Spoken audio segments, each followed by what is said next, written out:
Muy buenos días nuevamente. Es un placer para mí poder acompañar esta primera mesa de nuestra conferencia sobre constitucionalización de los derechos de la niñez y la adolescencia. Vamos a comenzar este panel que tiene por nombre Transformación Social, Constitucionalismo y Derechos de la Niñez y la Adolescencia. La mesa está constituida en primer lugar por Karabo Osa de la Universidad de Pretoria en Sudáfrica, que nos acompaña remotamente. Lamentablemente no pudo estar con nosotros físicamente, esperamos que prontamente sea el caso. El profesor Conor O'Mahony de la Universidad de Cork en Irlanda y el profesor Jonathan Todres de la Universidad Estatal de Georgia en Estados Unidos. Luego voy a presentar a cada uno con más detalles en su semblanza, pero primero quisiera presentar a la doctora Karabo Osa, quien va a hacer la primera presentación. Ella es abogada principal y directora del Centro de Derechos Infantil de la Universidad de Pretoria, en Sudáfrica, donde también imparte cursos de pregrado y posgrado en Derecho de los Niños, Derecho Educativo y Derechos Humanos en África. Comenzó su carrera legal como candidata a abogada a la Clínica Jurídica de la Universidad de Pretoria y luego se unió al Centro de Derechos de los Niños en el año 2007. Karabo ha dirigido y contribuido al trabajo del centro, incluida una serie de éxitos importantes en materia de litigio constitucional en derechos de los niños, ante la Corte Constitucional Sudafricana, ante el Tribunal Supremo de Apelaciones y los Tribunales Superiores de Sudáfrica. Es miembro asesora del Comité de Proyecto 100D de la Comisión de Reforma Legal de Sudáfrica sobre cuidado y contacto con niñas y niños. Y también es miembro del Grupo de Expertos de La Haya sobre paternidad internacional y subrogación. Karabo también se ha desempeñado como miembro independiente de Childline South Africa y fue miembro del equipo de trabajo de la Junta de Reglas de Tribunales de Niños y ha dirigido distintos proyectos también con otras instituciones, tanto como Save the Children en Sudáfrica y el Fondo de Poblaciones de Naciones Unidas para África Oriental y Meridional. Karabo, muchas gracias por acompañarnos a la distancia y por favor, todo tuyo para tu presentación.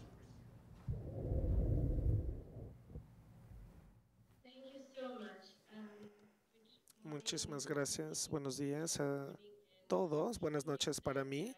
Estoy muy triste que no pude estar en persona con ustedes por diferentes implicaciones. Sin embargo, me encanta estar aquí en esta discusión en línea y yo quería hacer mi presentación después de la del doctor Connor o Mahoney, pero se hizo un ajuste. Gracias. Gracias, doctor Nicolás, por la presentación. Entonces hablaré de la transformación social y el constitucionalismo y derechos de la niñez y la adolescencia en África. Si estamos haciendo una diferencia al hacer valer la ley para proteger a los niños. Estamos teniendo diferentes casos de litigio para tratar de cambiar la vida de los niños. Como quizá algunos de ustedes sepan, este año hay una constitución de transición en Sudáfrica. Nosotros venimos del apartheid, una transición, y ahora estamos teniendo una sociedad democrática. En el inicio de esta transformación hubo un cambio de conciencia, una reflexión sobre los derechos de los niños. Teníamos que proteger los derechos.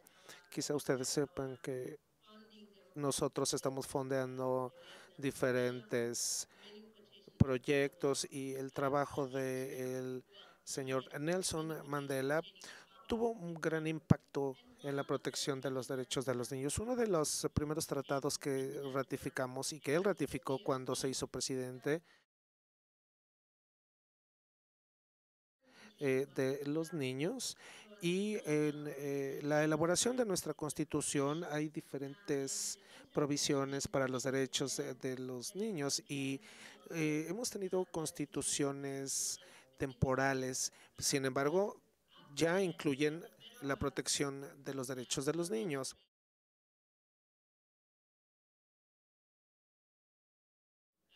Educar a la población para que se supiera lo que estaba en esa constitución temporal, y este fue un proceso que no solamente pasó en Sudáfrica, sino en todo el mundo. Necesitábamos hacer más en relación a derechos específicos para los niños, así lo digo, porque nosotros tenemos el Acta de Derechos de los Niños y la sección 28 habla de los derechos de los niños, pero también tenemos que acordarnos que otros derechos que están en la Constitución están ahí y son importantes para los niños. Y por supuesto tenemos que o reflexionar también de algunos casos que hemos tenido en nuestros tribunales y que han dejado muy en claro que los niños tienen derecho a gozar de sus derechos, y está a nivel constitucional, que por supuesto eso no está limitado porque, por ejemplo, nosotros tenemos la edad para votar, o la edad legal para ser mayor de edad es 18. Sin embargo, tenemos que proteger a chicos de 18 años. Entonces, creo que es bien importante que nosotros tengamos una constitución definitiva que incluya claramente los derechos. Ha habido muchos debates para garantizar que los derechos de los niños están visibilizados en la Constitución. Nosotros tenemos un periodo transicional. En el pasado quizá era más fácil, de hecho, negociar y garantizar que los derechos de la niñez se pusieran en la Constitución, y de hecho creo que si nosotros tratamos de hacerlo actualmente en el espacio actual podría ser un poquito más complicado, y eso tiene que ver con el hecho de que los derechos no existían antes tan claramente. Por supuesto, hay mucha política, y aunque nosotros tengamos derechos específicos que están protegidos, hay limitaciones en este campo que, de acuerdo a nosotros, abogados, no, no debería de haber limitantes, particularmente los derechos de la infancia y su marco legal. Quizá para rápidamente comentar cuáles son los derechos que se incluye, por ejemplo, la nacionalidad al nacer, a tener protección en su familia, también a la nutrición, servicios sociales, a ser protegidos contra eh, contra la degradación o los abusos, contra el abuso infantil también. Los niños también tienen que no ser obligados a trabajar, a tener un empleo, y también hay disposiciones importantes para cuidar los mejores intereses de la niñez.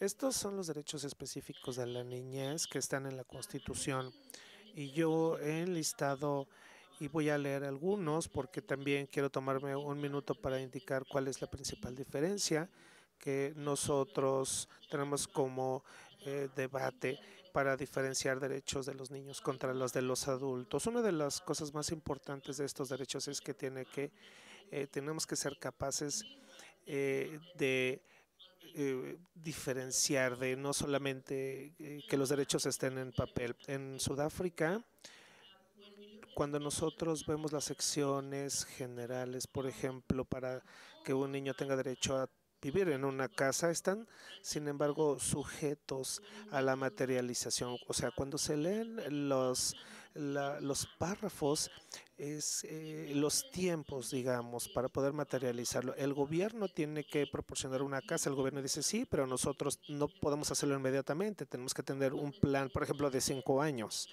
Y quizá ese es un caso que se llevó a los tribunales. El gobierno dice me lleva tiempo, y el tribunal dice ok, ya que el derecho está en papel, pues imagínense que llevaría 5 años, y eso no es una situación aceptable, y nosotros decimos que los derechos se tienen que implementar de inmediato. Por lo tanto, no tienen que estar sujetos a estas nociones de una realización progresiva, de tiempos, de limitantes y todas esas cosas, los tiempos de límites o los calendarios que los gobiernos quieren imponer muchas veces para la materialización de los derechos. Nosotros debatimos eso, y hay diferentes disposiciones que, por ejemplo, dicen casos que se pueden interponer, apelar, que afectan el derecho de la educación de los niños. Algunos dicen que los niños no tienen derecho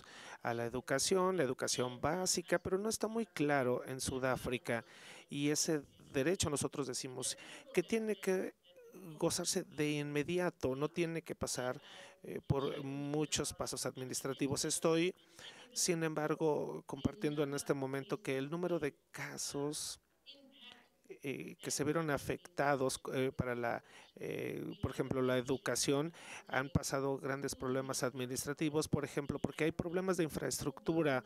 Las escuelas se están cayendo porque son viejas, se construyeron hace muchos años, y el gobierno, sin embargo, tiene un límite para reconstruir, pero no lo ha hecho. Entonces, a pesar de que hay muchas órdenes de tribunales que ordenan que los niños gocen de ese derecho a la educación, en la estructura, en la realidad, no se puede llevar a cabo porque no hay escuelas. Entonces, esta realización progresiva o disfrute progresivo no se puede llevar a cabo. Bien, por otro lado, otro desafío que nosotros tenemos para constitucionalizar los derechos de los niños son los cambios en Sudáfrica. Por ejemplo, cuando tenemos estos derechos de la niñez, se necesitan interpretar, y a veces está la interpretación de los padres, y ahí hay problemas. Un caso famoso, y usaré el derecho a tener una casa, por ejemplo, un caso que se llamó Flowman, en donde se ordenó que los niños tuvieran derecho a una casa, pero las familias intervinieron y dijeron, como la familia es parte del conflicto, el gobierno tiene que proporcionar la casa, pero la corte, el tribunal, dijo, bueno, nosotros queremos evitar una situación en donde los niños se ven afectados por decisiones de los padres, o sea, pero también la realización material no se pudo llevar a cabo rápidamente porque el gobierno no tenía suficientes casas. O sea, son desafíos en términos de cómo nosotros vamos a ver este tipo de casos, también con la intervención de los padres, porque los padres también pelean por sus derechos. Y entonces ahí son interpretaciones, pero las interpretaciones tienen que ser más flexibles. Por ejemplo, si los padres no tienen una casa, si tienen conflictos, entonces el gobierno tiene que ser más expedito, pero ese caso fue famoso en Sudáfrica para ver cómo lidiar con este tipo de protección a los derechos para que haya un goce inmediato cuando están también los derechos de los adultos, los derechos de los padres. Entonces esto es algo que al menos nos ha dado reflexiones de lo que han decidido los tribunales para establecer un marco legal. Pero ligado a esto también quiero comentar un caso reciente, un tema que yo sé que se está discutiendo, creo que mañana en la agenda, porque siempre es un desafío cuando hay puntos convergentes, por ejemplo, con otros temas ambientales, temas ambientales. Recientemente hubo un juicio en donde se hizo un argumento utilizando el derecho de los niños, en particular la sección 22 de la Constitución, que es el mejor el interés superior del niño. La sección 24 de la Constitución tiene que ver con los derechos para un entorno limpio, un medio ambiente limpio.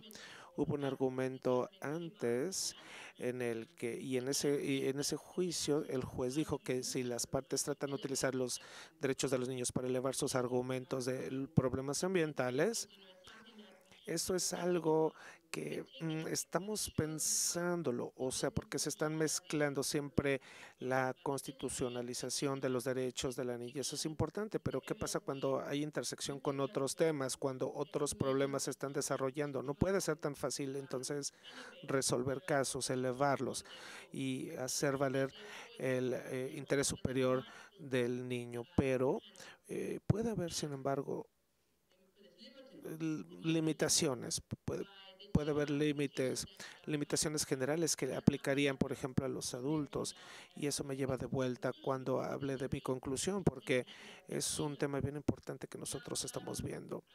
Bien, quiero mencionar que cuando yo reflexiono en esos juicios que nosotros hemos tenido, esos casos durante los años, porque Sudáfrica tiene una gran jurisprudencia en derechos de los niños, porque se ha utilizado la Constitución ligada con la Convención de los Derechos de la Niñez.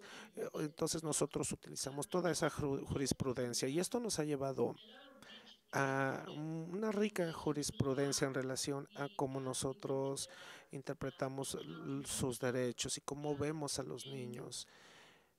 Y una de las cosas que estamos reflexionando y es bien importante, es decir, cómo en los años iniciales del apartheid, por ejemplo, que ya no está en nuestro país, pero bueno, había o era algo bueno que ciertas personas pelearan, que litigaran desde antes, se utilizaban ya la Constitución y la Convención de los Derechos de la Niñez, la Constitución, el Acta de Derechos en Sudáfrica ya se hacía desde antes, desde muy, muy temprano, y es un principio muy importante que nosotros queremos meter en nuestros litigios. Uno de los argumentos es que los derechos de los niños son interdependientes, interrelacionados. Eso es bien importante. Cuando estamos lidiando con un caso, siempre tenemos que pensar cómo un derecho impacta a otro derecho. De otra forma, podemos dejar cabos abiertos. Entonces, actualmente, cuando nosotros tenemos casos y vamos a tribunales, somos capaces de tener buenos argumentos, juicios pasados, casos o decisiones de tribunales del pasado, y eso ha sido muy importante.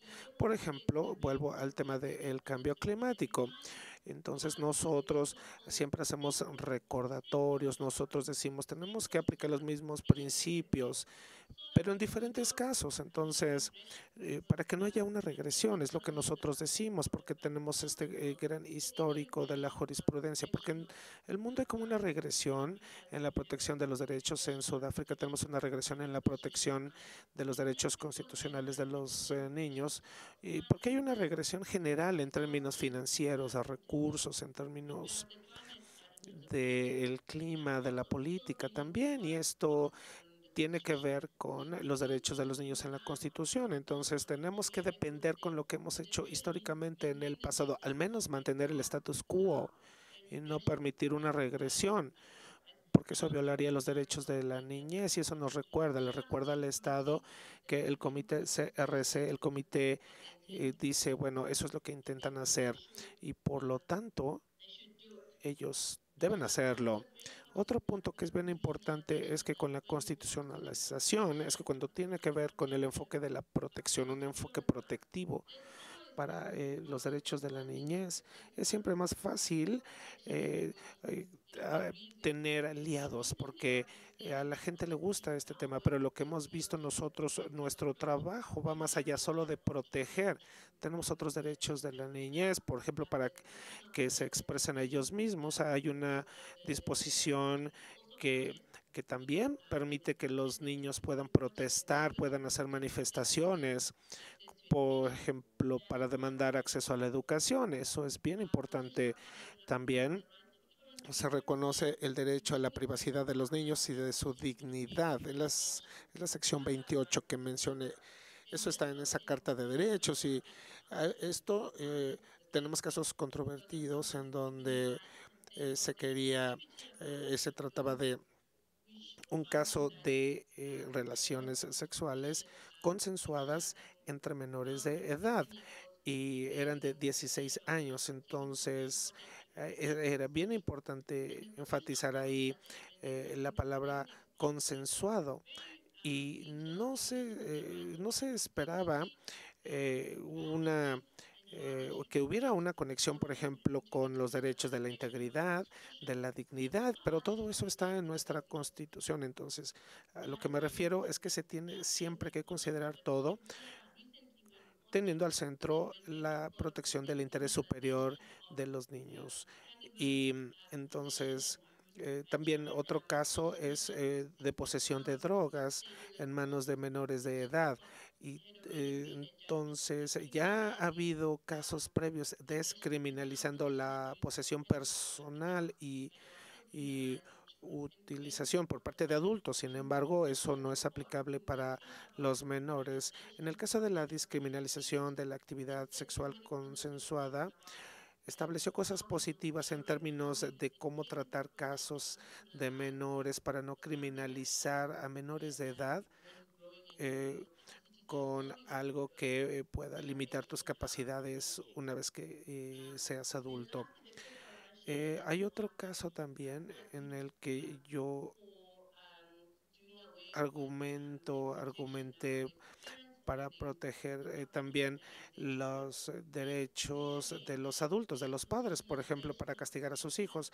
Entonces, como está la constitucionalización del interés superior del niño, pues es crucial, porque recibir un castigo va contra la dignidad muchas veces. Entonces, sin embargo, en la sección 28 está el derecho de no violencia, está presente en todo el país, y me lleva al punto de que cuando vemos a la constitucionalización de los derechos de los niños, hay que pensar no solamente en derechos específicos, sino en lo general, cómo esos derechos se interseccionan con otros derechos, con otros individuos. Y también cuando yo mencioné el de actividad sexual consensuada y descriminalización de posesión de drogas, tiene que ver en cómo garantizar que equilibramos los derechos a los que y cómo interpretarlos. para no dañar a la individualidad de los menores. Esos son los casos y yo también quería hacerlo porque es lo que hemos tenido en años recientes en lo que tiene que ver con los derechos de los niños y la constitucionalización.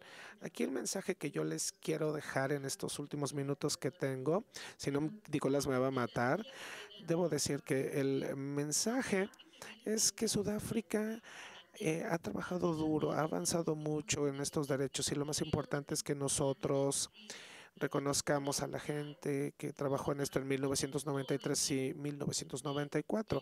Se cerraron brechas para garantizar que las constituciones hablaran de derechos específicos de los niños, porque en el apartheid realmente no había una protección especial para los niños. Y si queremos cambiar las cosas tenemos que ser muy específicos.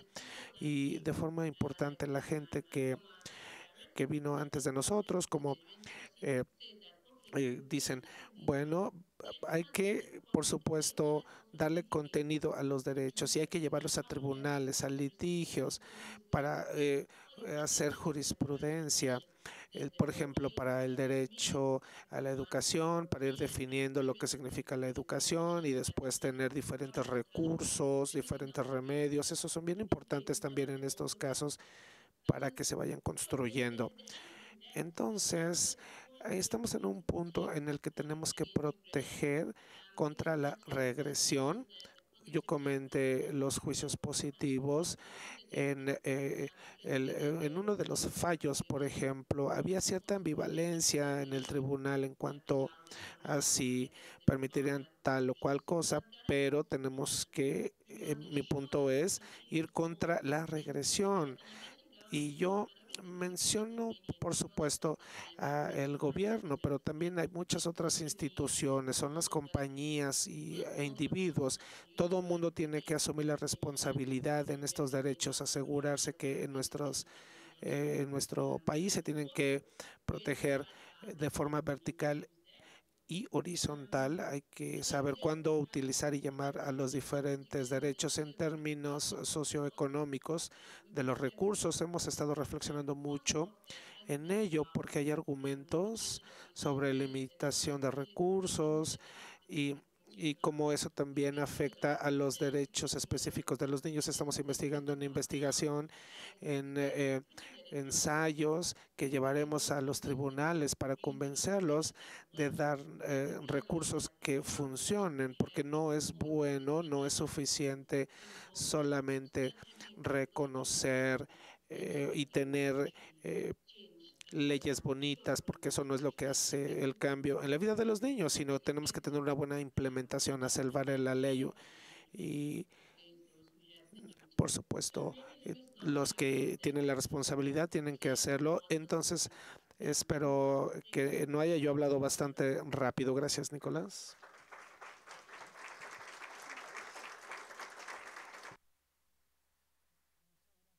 Muchas gracias, Carabo, por ese tour en torno a un proceso tan particular y que siempre hemos mirado con mucha atención quienes nos dedicamos a los derechos humanos, al derecho constitucional, que es el desarrollo de una jurisprudencia particularmente rica e interesante, en particular de la Corte Constitucional Sudafricana, sobre todo en materias que han servido mucho para reflexionar en América Latina, por ejemplo, respecto a los derechos sociales, ¿no? Los desafíos de progresividad de esos derechos, pero también en derechos de las niñas y los niños. La contribución sudafricana ha sido fundamental y a mí siempre me ha parecido muy pertinente para nosotros en América Latina en particular, ¿no? Cuando alguien dice, bueno, no es lo mismo, pero es Suecia, ¿no? No, es Suecia, no es México. Bueno, Sudáfrica tiene desafíos bastante similares, ¿no es cierto?, a los que enfrentamos en América Latina, y por eso también yo creo que el diálogo con Sudáfrica es importante en ese sentido. Así que muchas gracias, Carabo. Voy a presentar ahora al profesor Conor O'Mahony.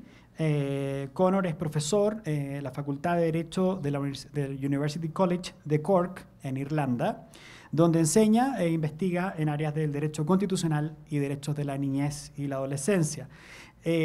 Connor también dirige la clínica de Derecho Infantil de esa universidad, que apoya litigio estratégico y defensa de los derechos de las niñas y los niños, y también el programa o el magíster en Derecho de los Niños de esa universidad.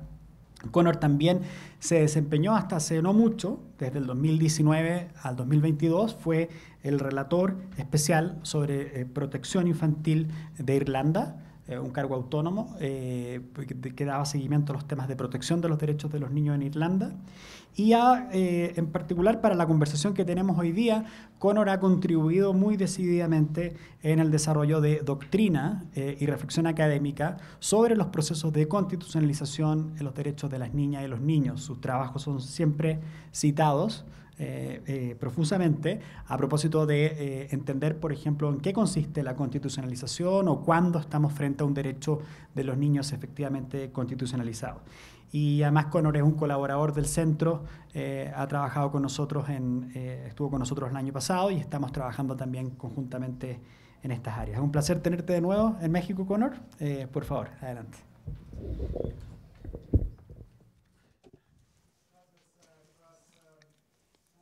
Gracias, Nicolás. Buen día a todos. Muchísimas gracias por la invitación para estar aquí en esta bella ciudad. Gracias a Nicolás y a todos sus colegas por darnos esta cálida bienvenida y cuidarnos también. Es un placer ser parte de una conferencia como esta, como menciona Nicolás en su presentación. Mi trabajo académico en realidad se ha enfocado muy de cerca durante mucho tiempo ya en este tema especial de los derechos de la niñez, por lo que es maravilloso conocer a todas las personas que comparten esta misma pasión y aprender más sobre los diferentes enfoques en las constituciones nacionales y en los diferentes tribunales en todo el mundo. Y lo que quiero hacer en esta presentación es tomarme un paso hacia atrás de todo este detalle de lo que está ocurriendo en cada país y pensar un poco más en el por qué. ¿Por qué es que nosotros hacemos eso? ¿Por qué los niños tienen que tener derechos constitucionales propios? Y cuando digo, que sean propios, me refiero a que nos queremos enfocar en derechos muy específicos. Carabo ya nos ha mencionado que es importante enfocarnos no solamente en eso, tenemos que recordar que los niños también se van a beneficiar de las otras garantías, derechos más generales que aplican tanto a adultos como a niños, y eso también es importante de tener en cuenta. Pero lo que yo quiero enfocar el día de hoy es el beneficio y el valor agregado que uno obtiene cuando una constitución, aparte de permitir a los niños depender de las garantías generales, también se incluyan ciertas cosas que son específicas para ellos. Y estando en una sala como esta, donde tenemos mucha gente interesada en los derechos de los niños y que creen en los derechos de los niños, a veces se nos olvida que hay mucha gente fuera de esta sala que no comparte esta visión. Hay gente que tal vez no ha pensado mucho en los derechos de los niños y hay gente que se resiste a la idea de los derechos de la niñez. Y es importante que las personas como nosotros presentemos nuestros argumentos sobre las razones, por qué si los adultos tienen derechos constitucionales, por qué no los niños deberían de tenerlos. Y eso es en realidad lo que quiero hacer por los próximos 20 minutos. Primero que nada, quiero hablar sobre las ventajas o beneficios de la inclusión de esto en una constitución nacional, protección específica para los derechos de los niños. Y hay 3 argumentos primarios que yo hago para poder hablar de por qué una constitución tiene que hacer esto. El primero es que nos ayuda a legitimizar los derechos de los niños y eleva también los derechos de los niños y actúa como un contrabalance en contra de todos los otros derechos constitucionales que a veces se ejercen de una manera que pueden dañar a los derechos de la niñez. Así es que, bueno, hablaré de cada una de estas ideas de manera separada. Muchas gracias. El Comité de los Derechos de los Niños, cuando vemos la posición que tienen en cuanto a las constituciones nacionales, obviamente ha sido ratificado por prácticamente todos los estados en el mundo, con excepción de los Estados Unidos. Y cuando vemos el hecho de que el resto del mundo ha ratificado la Convención de los Derechos de los Niños y que ha acordado desarrollar leyes nacionales de una manera que sea compatible con los derechos infantiles. Nosotros nos preguntamos qué quiere decir eso para el derecho constitucional, no solamente la legislación o regulaciones o políticas, sino qué significa para el derecho constitucional. Y desde luego hay cierta discreción para estos estados individuales en la forma en la que ellos ven cómo implementar estos derechos dentro de su contexto. Y no es un requerimiento de la Convención de los Derechos de los Niños que las constituciones nacionales incluyan estas provisiones de los derechos infantiles. Y al mismo tiempo, el comité ha afirmado en el comentario número 5 que da la bienvenida a la inclusión de estas secciones en las constituciones nacionales, cosas que sean específicas, estas disposiciones que sean específicas para los niños y no las que también aplican para los adultos. Y el comité le da la bienvenida a estas ideas por el mensaje que está enviando. Como dice el comité, y lo pueden ver ahí en la pantalla, dice que esto nos ayuda a resaltar cuál es el mensaje clave de la convención. Los niños, junto con los adultos, también son, es decir, tienen derecho a tener estas disposiciones. Y tenemos que suscribirnos a esta idea de que los niños también tienen que tener este derecho.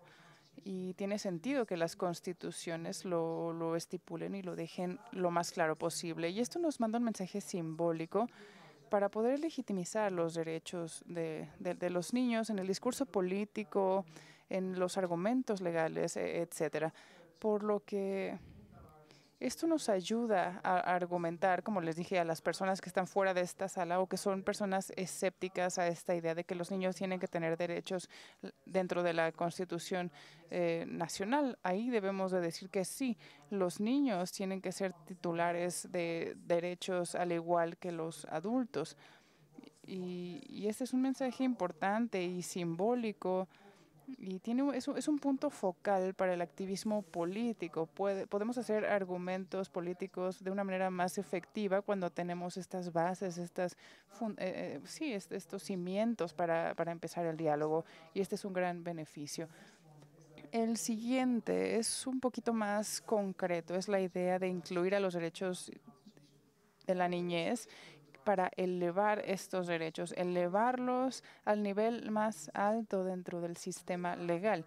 Y esto tiene ciertos beneficios muy concretos. El primero es el entrenchment. El entrenchment, es decir, el afianzamiento en términos simples, es decir, que es difícil cambiar ciertas cosas, ciertas leyes, y puede tener diferentes formas en diferentes países. Ya sea para un referendo o para alguna supermayoría en un parlamento, una ratificación federal, va a variar de país en país, pero en general el derecho constitucional es difícil de cambiar, a diferencia de otro tipo de legislación. Al incluir en una constitución nacional los derechos de los niños, tenemos este beneficio del afianzamiento, la consolidación, lo cual se vuelve más complicado el deshacer ese compromiso más adelante. Si existe ese compromiso, simplemente es más sólido. La otra parte, el otro beneficio es la supremacía que tiene el derecho constitucional en la mayoría de los sistemas.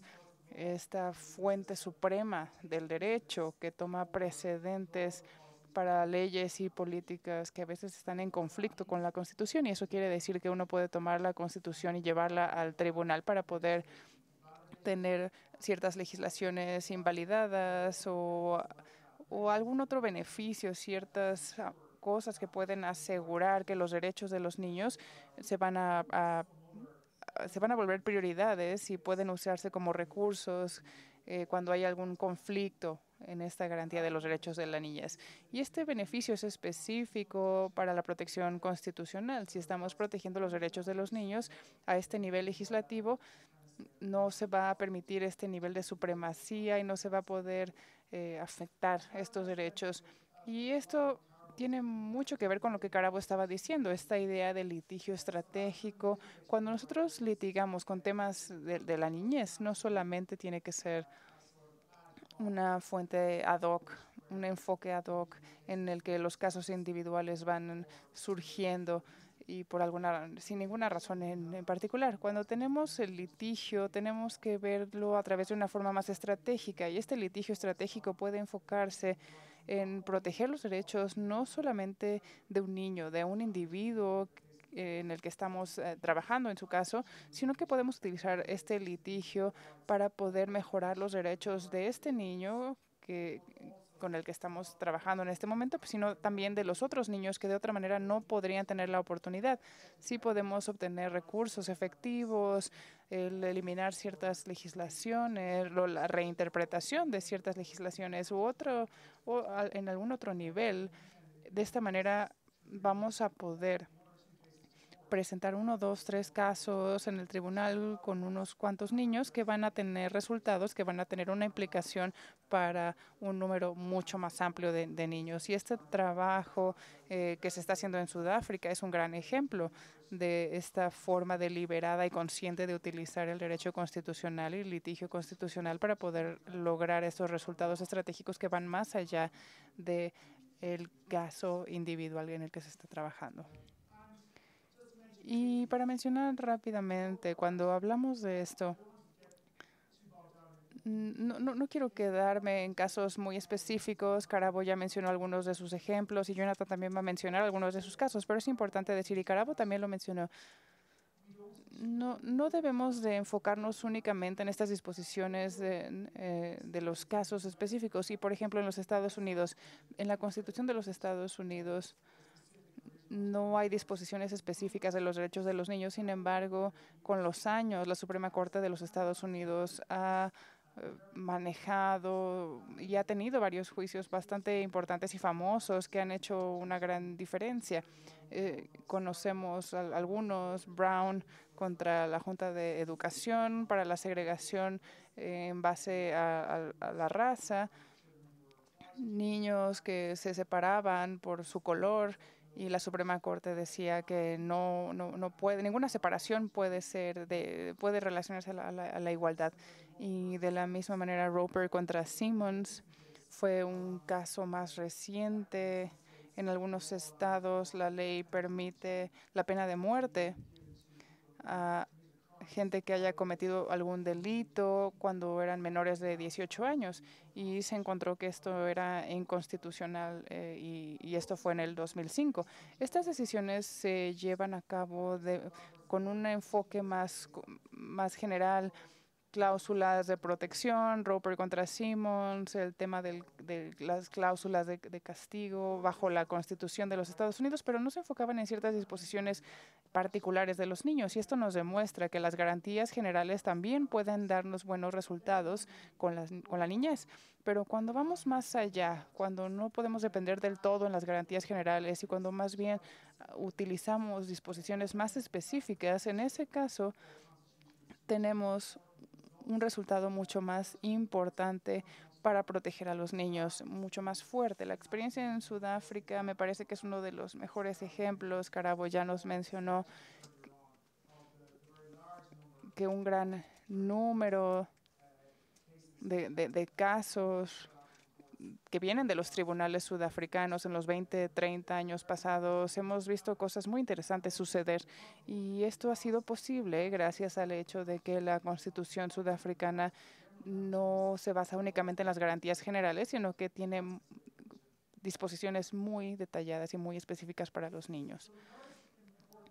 Y la tercera razón por la que debemos de incluir los derechos de los niños en las constituciones nacionales se debe a que invariablemente hay derechos bastante fuertes en relación a los adultos. Si los adultos tienen estos derechos constitucionales tan sólidos, las circunstancias pueden llegar a tener ciertos conflictos con los derechos de los niños. Y esto puede llevarnos a situaciones en las que en un litigio o en la creación de políticas van a tomar más ventaja los derechos de los adultos, una prioridad que puede dañar los derechos infantiles. Yo soy de Irlanda. En nuestro sistema tenemos un historial de esto durante muchos años. Tenemos una protección muy fuerte para los derechos de los adultos y muy poco enfoque en la protección de los niños. Y desde entonces hemos cambiado eso. En el 2012 nosotros creamos una enmienda a la Constitución para incluir a los derechos de los niños, pero antes de eso hubieron muchos juicios en las cortes irlandesas y vimos que el enfoque de los tribunales en estos casos su enfoque era proteger a los derechos de los adultos porque no se estaba protegiendo a los niños en el mismo nivel. Los dos casos que menciono aquí, Reed J.H., un niño, un caso de adopción, el niño se había dado en adopción y 2 años después de la adopción los padres biológicos cambiaron de opinión y decidieron recuperar a su hijo. Y la evidencia frente al tribunal se dijo, bueno, decía que esto iba a ser muy dañino para el niño, regresar a sus padres biológicos, y el juez dijo, no voy a regresar al niño a sus padres biológicos, eso lo va a dañar mucho, pero en la Suprema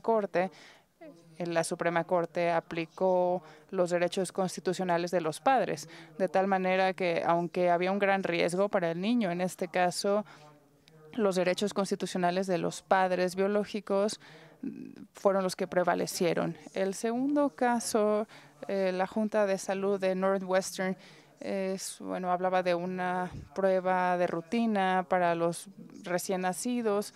Es una prueba bastante segura que puede beneficiar a los niños, no tiene ningún riesgo y los padres no quisieron someter a su hijo a este examen, a esta examinación. Y la Corte encontró en ese caso que como los padres tienen unos derechos tan protegidos, tan fuertes, y ellos decidían no hacer esto y aunque iban en contra de los mejores intereses del niño, se iba a proteger a los derechos de los padres, a menos que hubiera un riesgo de muerte o de daño inminente para el bebé.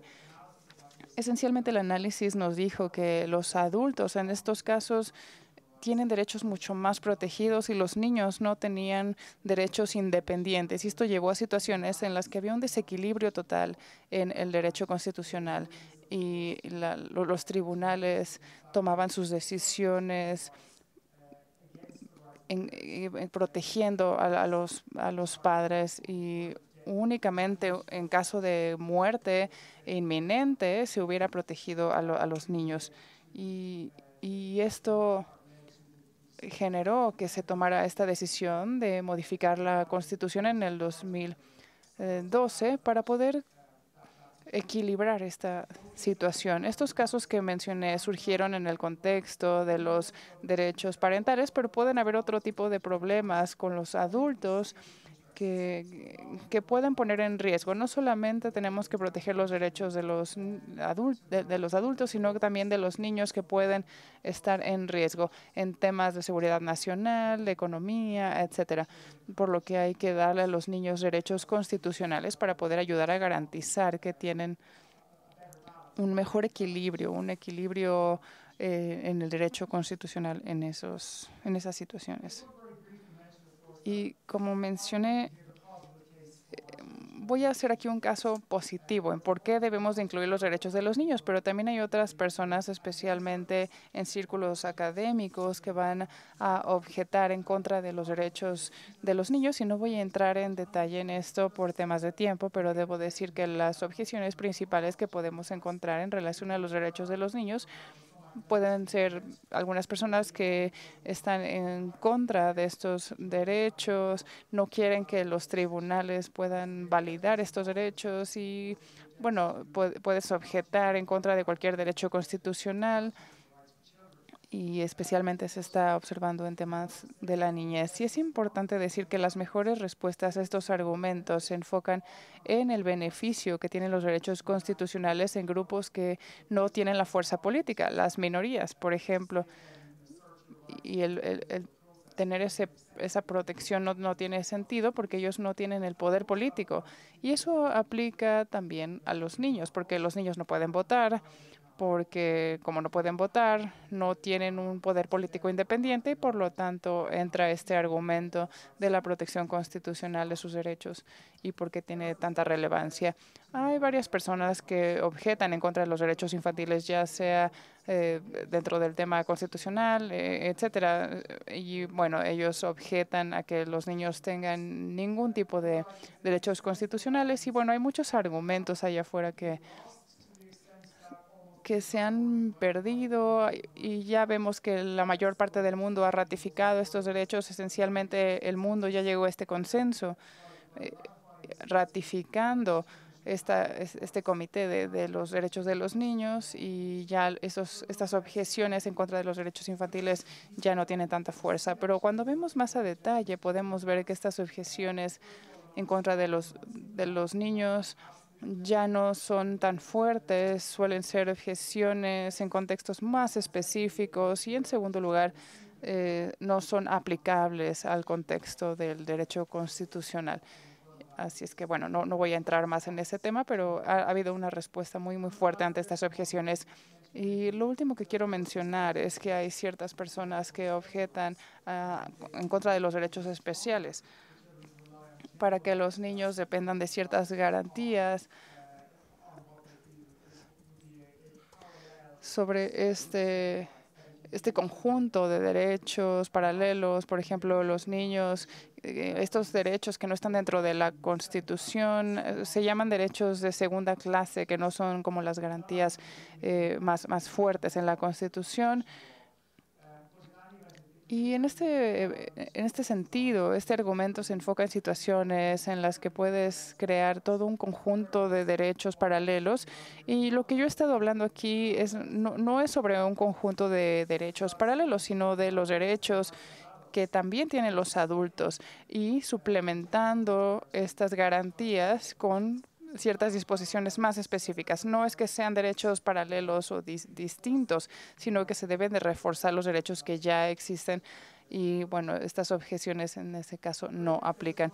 Brevemente quiero terminar con esta diapositiva que nos dice que es una cosa decir que la Constitución tiene disposiciones específicas de los niños, pero este es solamente el inicio de la conversación. Estos 2 días vamos a estar hablando más de estos temas. La siguiente pregunta aquí a considerar es cómo son esas disposiciones y qué tan protegidos son los derechos dentro de las constituciones, porque puedes tener una constitución que sí tiene disposiciones específicas para los niños, pero puede estar mal escrita y puede no lograr el tipo de resultado que yo he estado promoviendo en esta presentación. Brevemente, aquí podemos ver la tipología que yo desarrollé para poder medir la fortaleza, los 3 diferentes espectros. Primero, la visibilidad. ¿Qué tan visibles son los derechos dentro de la Constitución? Puede ir desde completamente invisible, donde no se mencionan en absoluto, hasta, bueno, tener ciertos derechos. La educación suele ser lo primero que se puede incluir, pero pueden haber otras disposiciones, como en la Constitución sudafricana. Vimos, hay un gran espectro de visibilidad, de invisible a completamente visible. Las agencias, es decir, hasta qué nivel estos derechos son independientes y no solamente con un enfoque paternalístico. Pueden a veces solamente mencionar a los niños, pero no que sean como los titulares de ese derecho, sino que solamente se mencionan. Puede ser este enfoque paternalista a uno que ya está más centrado en los niños, que está más alineado a la Convención de los Derechos Infantiles. Y Nicaragua también mencionó esto. ¿Qué recursos podemos utilizar si tenemos tal vez hay derechos que no se pueden aplicar, o que solamente hay recursos que se aplican a un nivel más administrativo? Y cuando vemos los recursos judiciales, hay unos más fuertes que otros, así que hay todo un espectro de aplicación de los derechos. Y mi argumento dice que si queremos lograr el potencial de los derechos de los niños, podemos analizarlos utilizando estos diferentes enfoques o espectros, y ahí podemos ver que se deben de encontrar en el lado verde o azul en todos estos espectros, y evitar que se encuentren en rojo. Porque cuando tenemos un mayor nivel de visibilidad, de agencia y de aplicabilidad, entonces las disposiciones pueden llegar a su potencial total. Y bueno, con eso voy a terminar. Muchísimas gracias por su atención y estoy ansioso de ver lo que hablamos en los próximos 2 días.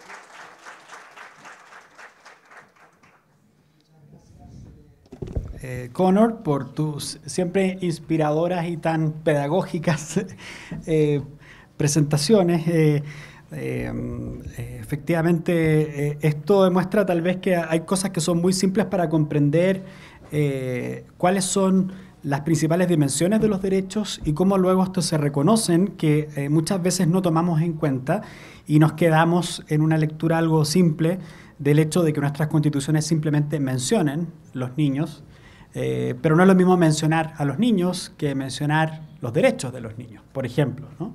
No es lo mismo tener acciones procesales que son relativamente impertinentes para poder exigir el cumplimiento de esos derechos que tener recursos procesales idóneos que permiten que los niños puedan ejercer esos derechos, entre otras cosas. También rápidamente me parece que el punto de la agencia o de la autonomía es fundamental, ¿no?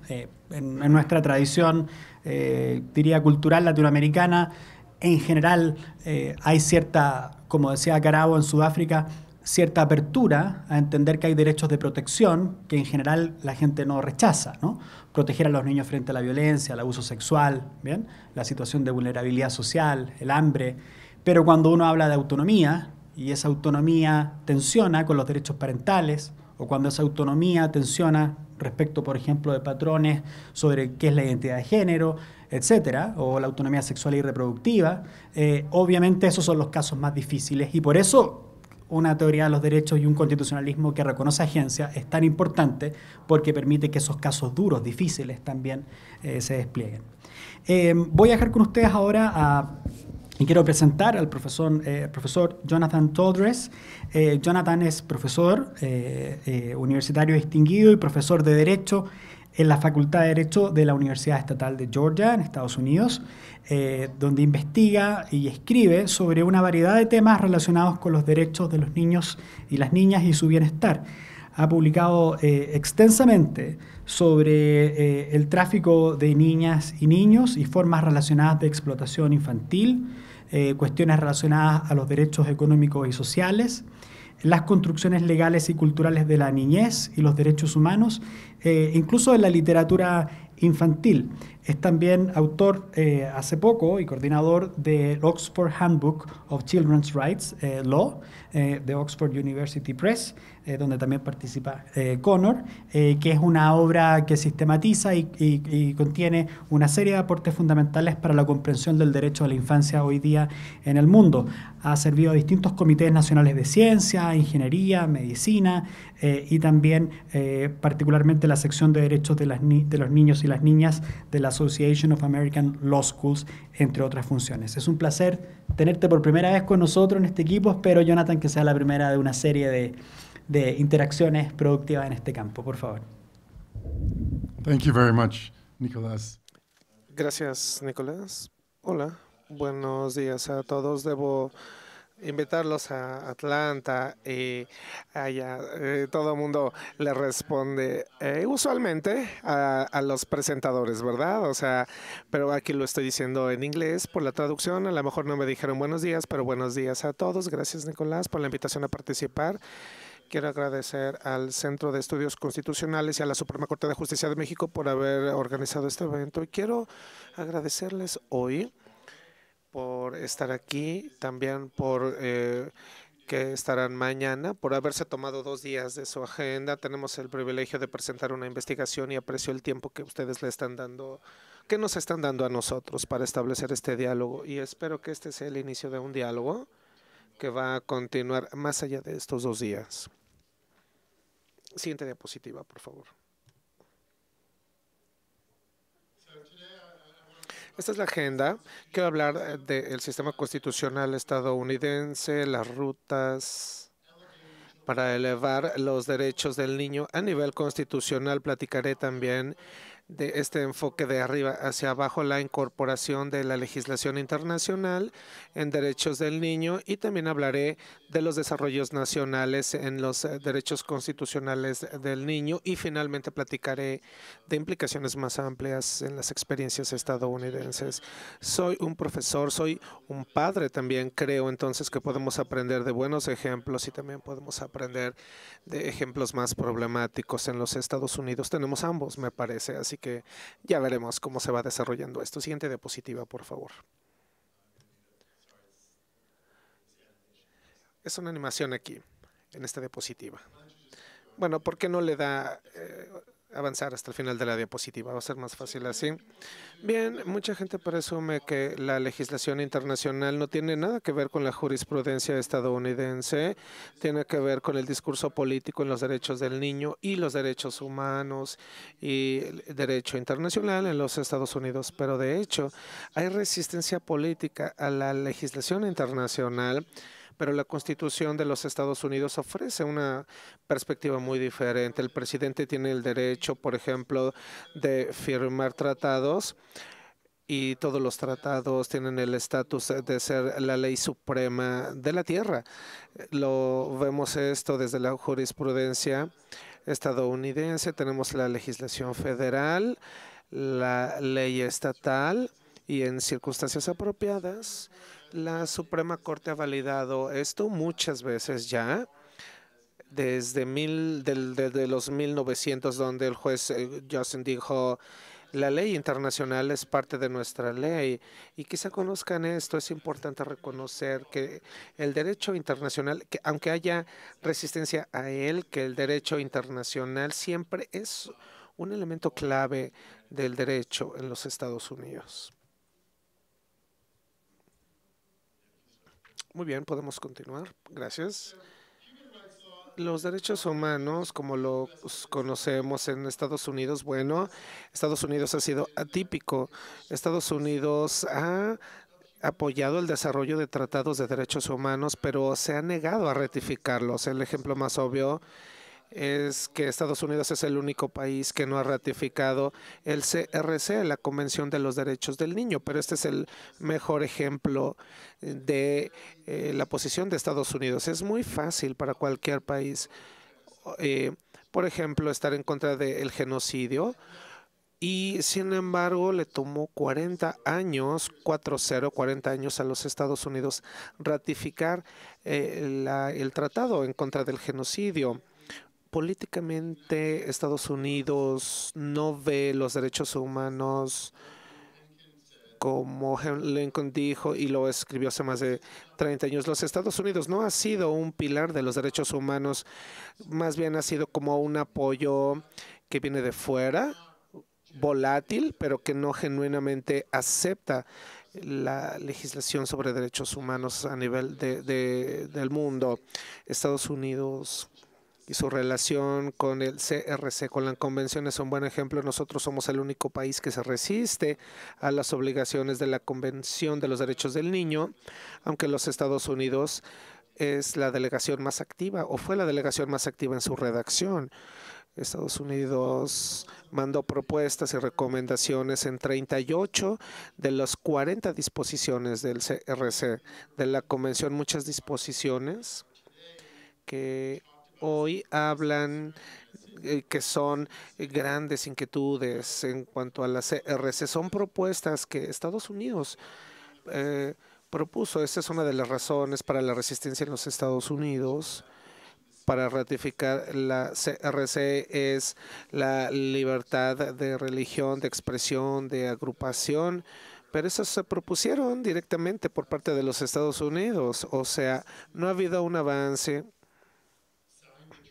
desde que Estados Unidos firmó en 1959 y no se ha incorporado mucha legislación internacional. O sea, no ha habido éxito. Estados Unidos ha ratificado 2 protocolos optativos adicionales al CRC. Sí vemos avances, pero en aspectos más limitados. Por ejemplo, en casos de antipornografía, de no mandar a niños a la guerra, a menores, pero en otros ha habido mucha resistencia. Y no solamente es en estos temas de la niñez, sino en términos globales de derechos humanos. Eso es lo que pasa en los Estados Unidos. Siguiente diapositiva, por favor. La siguiente pregunta entonces es, ¿cuáles son las posibilidades de que desarrollos estadounidenses avancen en cuanto a la defensa de los derechos del niño? Hay experiencia, primero, en los Estados Unidos. La Carta de los Derechos de los Estados Unidos que se menciona ser suficiente para la agenda de los derechos humanos, pero se enfoca solamente en derechos civiles y políticos. Los culturales, los políticos no tienen reconocimiento, no tienen un espacio en la Constitución de los Estados Unidos. Algunas constituciones de los estados han tratado de incluir el derecho a la educación, pero no lo vemos a nivel federal. En segundo lugar, los niños no están expresamente reconocidos en la Constitución estadounidense y esto básicamente, o no totalmente, pero es mayor parte el resultado de que tengamos la Constitución más vieja. Estamos orgullosos de que tenemos la Constitución viva más antigua, que eso me deja un poco desconcertado sobre por qué el concepto de ser viejo, haber existido durante mucho tiempo, es suficiente para que sea lo mejor o lo bueno. A menudo lo comparo contra una panadería vieja que vende pasteles desde siempre, pero a lo mejor no son los mejores. La Constitución está desde los 1700, el mundo era muy diferente en ese entonces. Muy pocas personas tenían derecho en los 1800 en Estados Unidos. Entonces creo que no es sorprendente que no haya un reconocimiento explícito a los niños, pero ese es el punto de cimientos. Pero también ahí hay una resistencia al reconocer a los niños. Entonces vemos esto en la jurisprudencia constitucional. En la primera mitad del siglo pasado vimos ciertos desarrollos en relación a los niños en la Suprema Corte, pero si bien muchos de esos principios hablaban casos de niños o se referían como derechos o casos de derechos de los niños, en la primera mitad del siglo pasado más bien tenían que ver con derechos de los padres, y a menudo esto lo vemos en la jurisprudencia de los Estados Unidos. Hay una idea de que hablar de los niños necesariamente captura lo que tú necesitas en términos de tus derechos y tu bienestar, pero en muchos casos los derechos del niño y los de los padres no siempre están en línea totalmente, ¿no es cierto? Finalmente vemos en los 60 que hubo un reconocimiento en la Suprema Corte de que el niño tiene sus derechos, son sujetos de derecho, y esto lo vemos, pero hemos visto poca acción desde los 60, con excepción de este contexto penal juvenil, digamos. Estamos en un punto en donde reconocemos que el niño es sujeto de derecho, pero se reconoce en contextos muy limitados, en contextos civiles y políticos. Sin embargo, esto ha sido muy lento. Tengo malas noticias de esta presentación. No hay muy buenas noticias para reportar en cuanto a los derechos constitucionales para los derechos del niño. Es un proceso lento, complicado por el hecho de que la Constitución es muy difícil de enmendarse en los Estados Unidos. Pero quiero ir más allá de solamente la jurisprudencia constitucional. Siguiente diapositiva. Y hablar de casos específicos que Connie ya habló antes, uno sobre la educación y otro en justicia juvenil. Y vemos menos casos en cuanto a lo que hicieron constitucionalmente. Hay desarrollos constitucionales, en CONA ya platicó algunos, así que yo voy a saltarme el resumen de los casos, pero me quiero enfocar en el resultado, el efecto de esos casos. En el 2022 hubo un reporte en segregación en escuelas en los Estados Unidos. Lo que se descubrió fue que un tercio de los niños en los Estados Unidos que van a escuelas públicas aún van a escuelas segregadas. Y también sabemos en los Estados Unidos que la segregación racial, que hay una correlación entre segregación racial y recursos y estatus socioeconómico. Así que porque en barrios de blancos, de gente rica, están segregados, y los de menos recursos, las escuelas pobres, aún tienen más a niños de color, y esto es 60 años después. Comento esto no para sugerir que los derechos constitucionales no son importantes. Sí, son muy importantes, son el cimiento. pero no son adecuados. Y en Estados Unidos es un muy buen ejemplo de cómo si no tienes una implementación robusta, los derechos constitucionales no cambian la vida del niño. La chica en un caso nunca fue a una escuela primaria. Y voy a platicar de justicia juvenil. Ha habido más casos recientes, más jurisprudencia, no solamente en el caso de Roper contra Simmons. Ha habido casos constitucionales en los últimos 12 años declarando la libertad bajo palabra como inconstitucional en menores. Pero eso es importante porque pone a Estados Unidos en línea en muchos aspectos con la Convención de los Derechos del Niño, y lo que reconocemos es que hay derechos humanos del niño, pero también es el caso que Estados Unidos continúa encarcelando a más gente joven que ningún otro país en Estados Unidos. En un reporte del 2020 de Naciones Unidas encontró que Estados Unidos, la tasa de encarcelamiento es muchísimo más, 10 veces más alta que en Europa y 11 veces más que en Asia. Roper contra Simmons fue muy importante.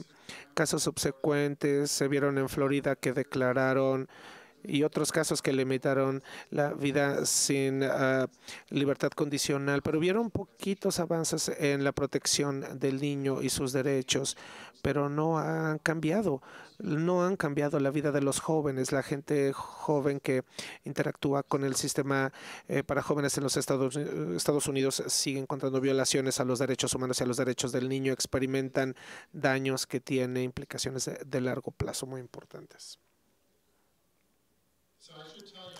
Debo decirles que yo genuinamente soy una persona optimista.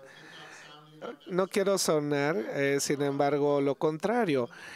Hemos visto desarrollos importantes más allá de la Constitución a nivel federal y estatal. El punto crítico, y este es un punto que comentó Connor, la ley federal puede ser tambaleante. Si no está en la Constitución, la ley federal siempre puede ser apelada, cancelada.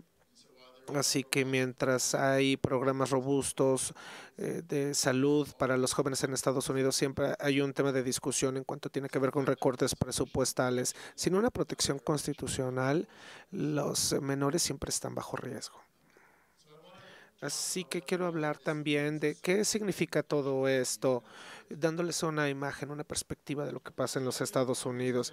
Creo que por las razones que comenté, la Constitución sigue siendo el estándar de oro. Necesitamos todavía, y de eso se trata la agenda de estos 2 días, necesitamos enfocarnos en estrategias para elevar los derechos del niño a nivel constitucional, para proteger al niño, para que no se violen sus derechos. Necesitamos ese cimiento, pero también tenemos que reconocer que en muchos países y que los Estados Unidos también se las ve difícil para hacer enmiendas a la Constitución. Es un proceso multianual, lleva muchos años.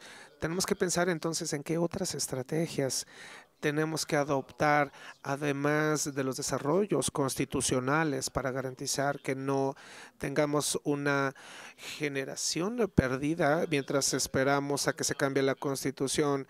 Y el impacto tiene que ser monitoreado. Tenemos que pensar mucho más en cómo vamos a implementar los derechos del niño, cómo vamos a implementar los derechos constitucionales, aunque nosotros seamos afortunados en reconocer que los derechos de la educación y de la salud ya estén a nivel constitucional. Sin embargo, que necesitamos trabajar más duro para no tener otra generación de jóvenes estadounidenses que vayan a escuelas segregadas con menos recursos que sus vecinos de al lado. Se tiene que hacer mucho todavía, y creo que uno de los desafíos para nosotros que trabajamos en temas de menores de edad es que los derechos de los niños urgen más que los derechos de los adultos. Muchos adultos pueden esperar un año o dos para que se cambien algunas disposiciones. No es lo que queremos, no es lo mejor, pero no cambia sus vidas. Pero hablemos de los niños sin escuela un año, niños que no tengan servicios de salud durante un año, que no tengan esa protección, eso sí, que puede cambiar sus vidas durante los siguientes 60 o 70 años, ¿no es cierto? En una forma que nos requiere movernos más rápido de lo que nos estamos moviendo. Siguiente diapositiva.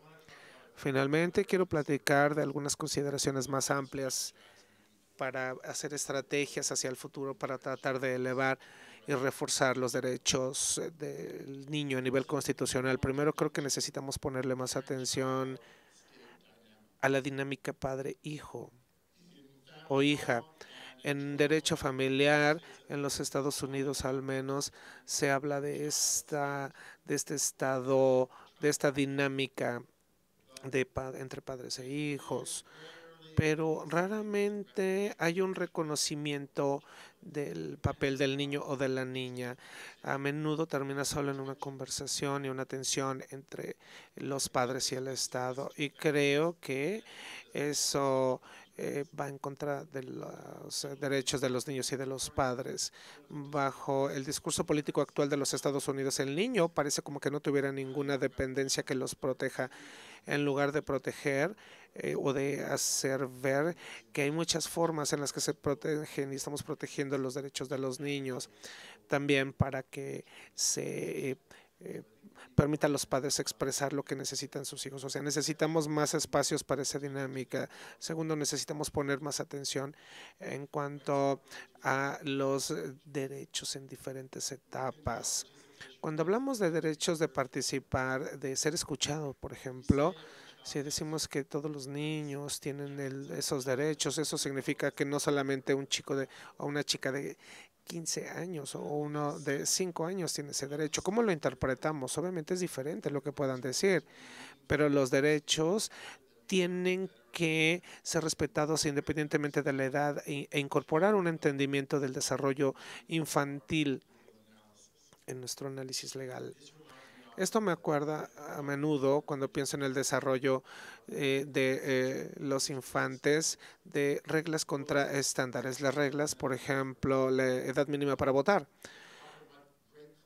Hay mucha claridad, digamos, y esa regla nos da ventajas para ver quién califica, quién no califica, pero también son subinclusivas. Sabemos de la ciencia de desarrollo que un gente de 16 o 17 años tiene la misma capacidad de votar como una persona de 25 años, ¿no es cierto? Y también estoy seguro que nosotros sabemos que hay personas de 25 años que no son las personas más maduras, ¿no es cierto? O sea, a veces son sobre o subinclusivas. Por otro lado, los estándares como el interés superior del niño ofrecen tremenda flexibilidad, pero mucha menos claridad. Y también tienen el riesgo de que los valores de un grupo pueden ser impuestos en otros grupos. Y creo que esta cuestión de reglas contra estándares interviene al pensar en el desarrollo de la naturaleza del desarrollo del niño, pero tenemos que pensarlo si nosotros vamos a constitucionalizar los derechos del niño.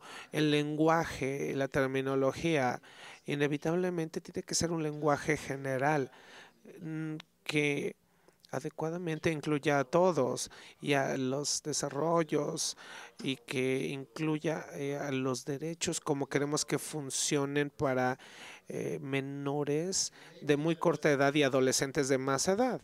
Por supuesto, esto tiene que considerarse en la implementación. Necesitamos ponerle más atención porque muy a menudo los derechos terminan siendo significativos solamente para un grupo, me explico, y no solamente para todo el grupo, en este caso de menores. Finalmente, creo que es importante que demos un marco a esta discusión sobre la constitucionalización de los derechos del niño en un proyecto de derechos humanos. En muchos aspectos, los derechos del niño son fundamentales a los derechos humanos y no están reconocidos como tal. A menudo yo veo eventos de derechos humanos sin un panel, por ejemplo, en derechos de los niños.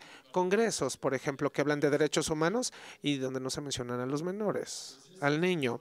La resistencia a los derechos del niño viene no solamente de círculos conservadores, sino también en círculos de derechos humanos. Pero la resistencia a los derechos del niño o tiene que ver con toda la idea universal de los derechos humanos. Si los derechos son humanos, le pertenecen a todos los individuos desde el momento en el que nacen.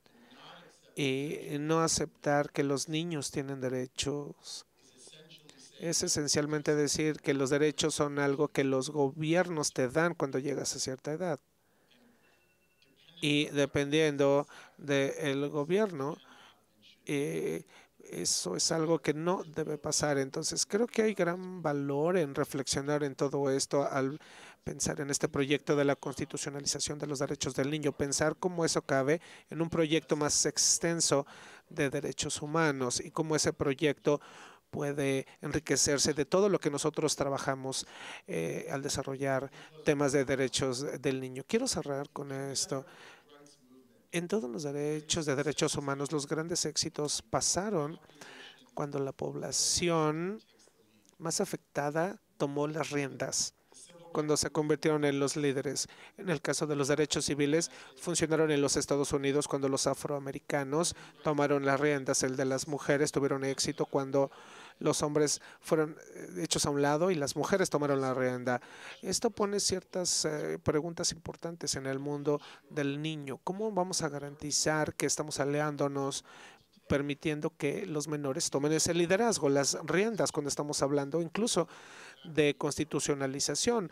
Los jóvenes tienen que ser y los menores tienen que ser parte de este proyecto, y espero que los siguientes 2 días pensamos cómo los menores pueden ser aliados al elevar la constitucionalización de sus derechos. Muchísimas gracias por su tiempo. Espero ya las siguientes presentaciones de la agenda. Gracias.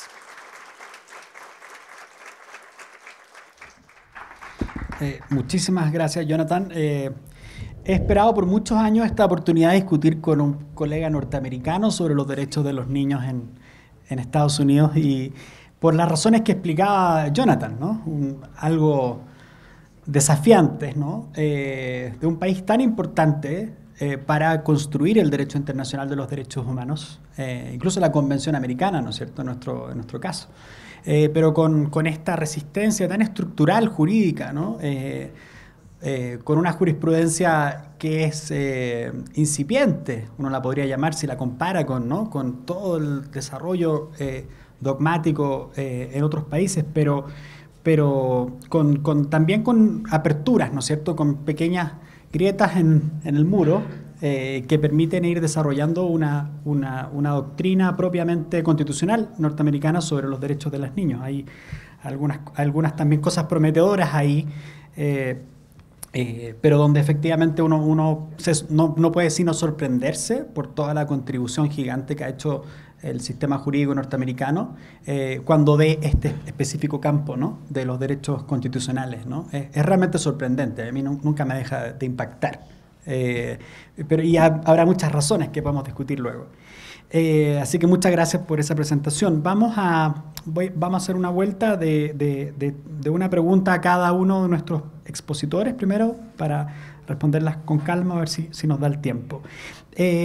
Primero, para Karabo, una pregunta que nos formulan es si tú estimas que existe alguna y cuál sería esa la contribución de la perspectiva de género para comprender el constitucionalismo sudafricano en relación con las niñas y los niños, ¿no? ¿Ha jugado algún rol la perspectiva de género en el litigio estratégico? ¿Ha jugado algún rol relevante o no en la jurisprudencia de la Corte Constitucional, ¿no? La perspectiva de género cuando estamos frente a casos que involucran a niños, niñas y adolescentes. Y si no lo ha jugado, ¿no?, ¿cuál crees tú que podría ser la contribución de la perspectiva de género para comprender mejor el constitucionalismo sudafricano respecto a los derechos de la niñez? Protecting the rights of the child.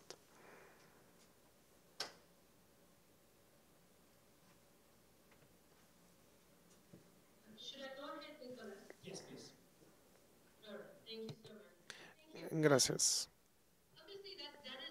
Obviamente, el aspecto del género es central en lo que hacemos en términos de los litigios, pero también utilizando esas disposiciones constitucionales. Tenemos claramente el derecho a la igualdad y les doy un ejemplo de particularmente cómo se ha manejado esto. Por ejemplo, a la exclusión o cuando se expulsa a una alumna menor de edad por haber quedado embarazada. Claramente nosotros tenemos una protección para ellas, sí, pero la forma en la que la Constitución está redactada y que tiene cláusulas de igualdad, eso es bueno, pero para casos ya específicos como el de estas chicas, eso no está claro. Ellas son excluidas en este caso porque cumplen con diferentes perfiles, pero además de haber quedado embarazadas. Bien, entonces nosotros litigamos con base en investigación y estamos haciendo mucha investigación en cómo toda esta agenda y la agenda de género ya tiene un gran impacto. Por ejemplo, porque esas chicas son vulnerables. Yo hablé de la descriminalización de actividad sexual consensuada, una de las situaciones de la vida real a la que nos enfrentamos cuando litigamos. Es que las chicas embarazadas, cuando son expulsadas de la escuela, tienen que sus parejas, digámoslo, pueden ser llevadas a un juicio también de acuerdo a la forma en la que la Constitución está redactada. Entonces puede haber consecuencias más severas para ambos, porque así es como se describen esos casos en la Constitución. Son casos que definitivamente se tienen que detallar y ajustar. Y no solamente hablamos de género y de paridad en litigios en los tribunales. Yo he visto que cuando nosotros tenemos más jueces en los tribunales, que son mujeres, empezamos a tener un juicio diferente. Hay como una discriminalización más de esos casos porque son jueces mujeres. Y ese aspecto también tiene un impacto en lo general, en el sistema legal, y eso hace una diferencia en los tribunales. Gracias. Gracias, Carabo. Para Connor, una pregunta. Tú señalas, ¿no es cierto?, que una de las contribuciones del reconocimiento constitucional de los derechos de la niñez es que los permite elevar estos derechos y también servir como un contrabalance, ¿no?, en casos de conflictos con otros derechos, con otros intereses, ¿no? ¿Cómo tú has visto o cómo tú estimas que esta idea de conflicto con otros intereses se puede resolver cuando los intereses o los conflictos de intereses, más bien, son entre intereses de los propios niños? Es decir, por ejemplo, por un lado, su protección versus su autonomía, ¿no? Casos no donde efectivamente hay un tercero, un adulto, que exige sus derechos, por ejemplo, los padres, sino casos en los cuales el tribunal tiene que resolver una tensión interna entre derechos de los niños, ¿no? Por ejemplo, acá el caso mexicano, la Corte tuvo que hacerlo respecto del matrimonio infantil y la Corte desarrolló una posición precisamente entre, por un lado, el derecho de los niños a contraer matrimonio y el derecho a ser protegidos frente a prácticas culturales que pudieran comprometer su autonomía actual y futura. ¿Cuál crees tú qué rol juega, ¿no es cierto?, esa tensión, y cómo ves el constitucionalismo ahí, en esa tensión? No la externa, sino la interna, por decirlo de algún modo.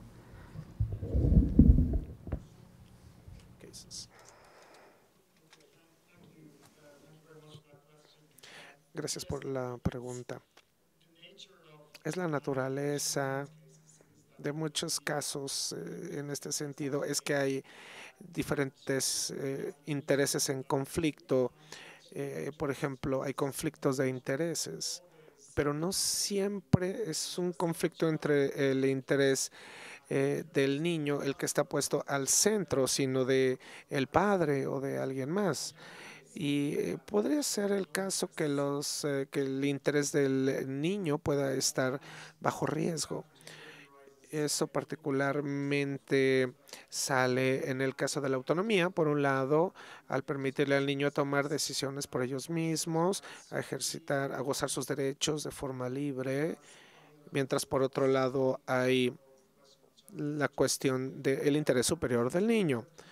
Así que la Convención de los Derechos del Niño nos da el marco de trabajo para resolver estos casos, pero solo es un marco de trabajo. Jonathan mencionó en su presentación que hay un principio del interés superior, pero que es algo que puede ser interpretado en diferentes formas, aplicarse en diferentes maneras.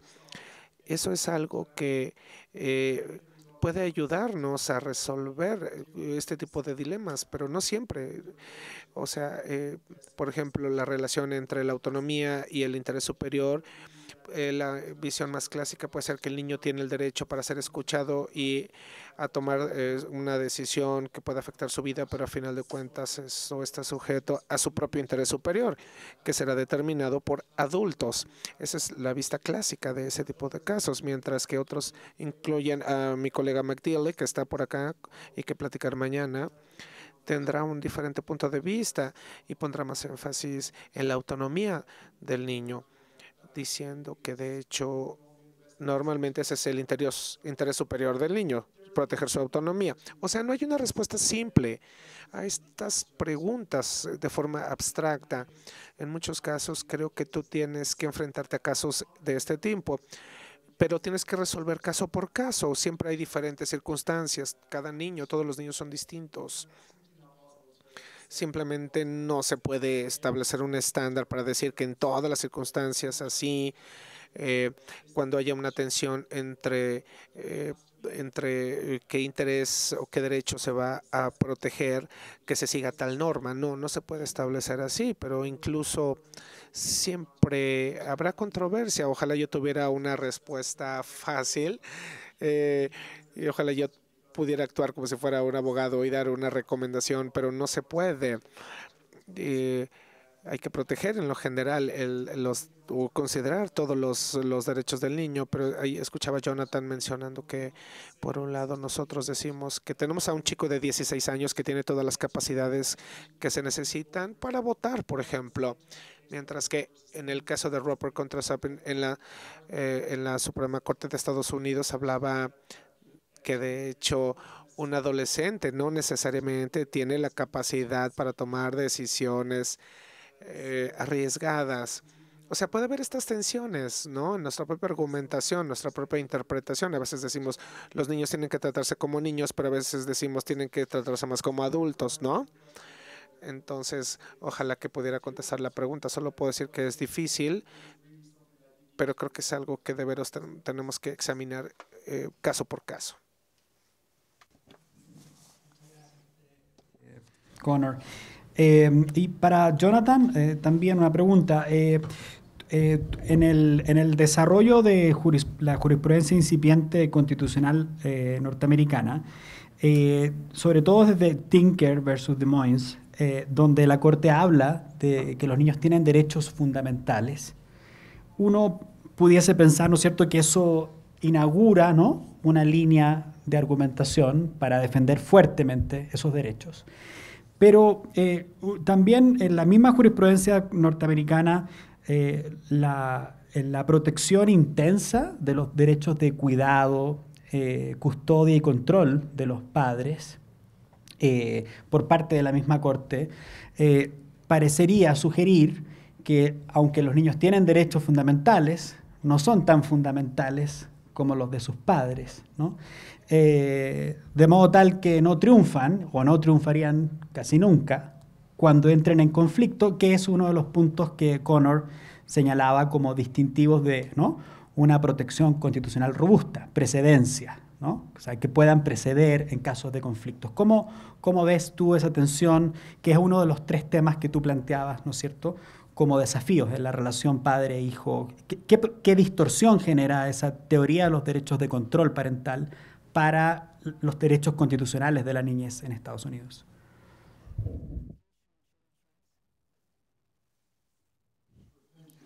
Claro, muchas gracias.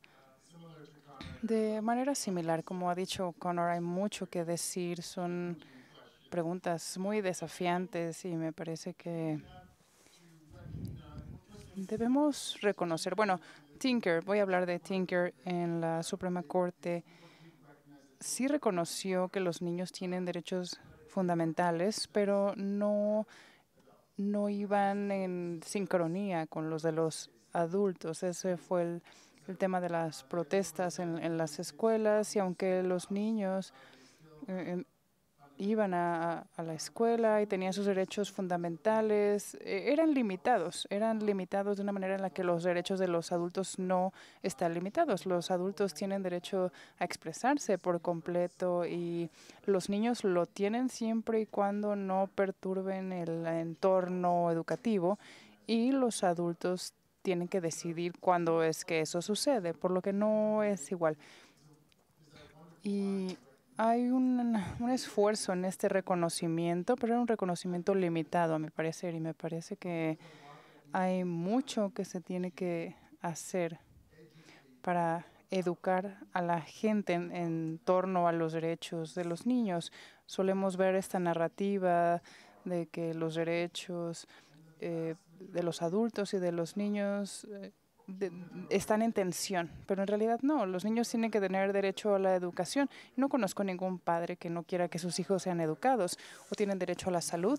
Tampoco he conocido a un padre que diga que cuando su hijo esté enfermo no quiere que reciba esa opción de tener atención médica. Y bueno, hay varios ejemplos también. Bueno, hay ciertas objeciones religiosas, pero en la mayoría de los casos no es así.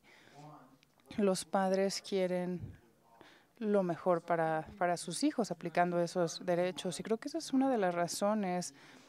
Y en el artículo 42 de esta Convención de los Derechos de la Niñez nos habla de esta disposición de que los derechos se hagan públicos entre los niños y también entre los adultos, porque los adultos se vuelven los aliados en este tema y muchos adultos ni siquiera comprenden por completo cuáles son o de qué se tratan los derechos de la niñez. Yo he hablado con padres, con profesores sobre temas de participación, el derecho a ser escuchados. Creo que los padres y, bueno, los profesores también nos dicen que los niños tienen sus propias perspectivas y quieren expresarse, y es parte de su naturaleza. Y las interacciones actuales requieren de este soporte, de este apoyo ante los derechos de los niños, y se requiere de más educación. Esta iniciativa de educación que hable más de los derechos de los niños para que la gente entienda qué son. Hay ciertas áreas en las que los derechos de los niños con los de los padres se encuentran en cierta tensión, pero tenemos que trabajar a tener un estado en el que podamos tener esas conversaciones difíciles sin que la conversación como tal se vuelva como amenazante cuando analizamos los derechos de los niños y que se pierda los derechos o ciertas oportunidades que los niños deben de tener. Eso va más allá de este proyecto constitucional.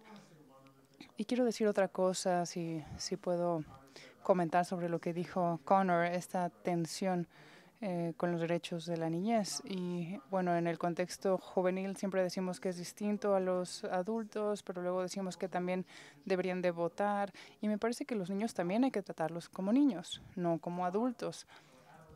Los adolescentes deben de tratarse como adolescentes, ni como niños ni como adultos.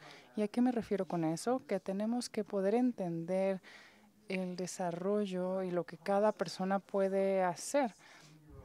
Un niño de 16 años, para ser considerado como con una oportunidad para votar, debe de verse diferente a otra circunstancia o contexto.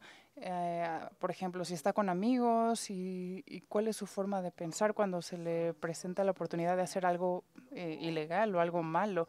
Y la ley tiene que reflexionar en estos temas, no es como un enfoque más general y debemos de verlo como que un niño de 16 años es complejo. No es adulto, pero puede hacer ciertas cosas que uno de 12 no puede hacer, pero aún así sigue sin ser adulto y tenemos que poder entender eso.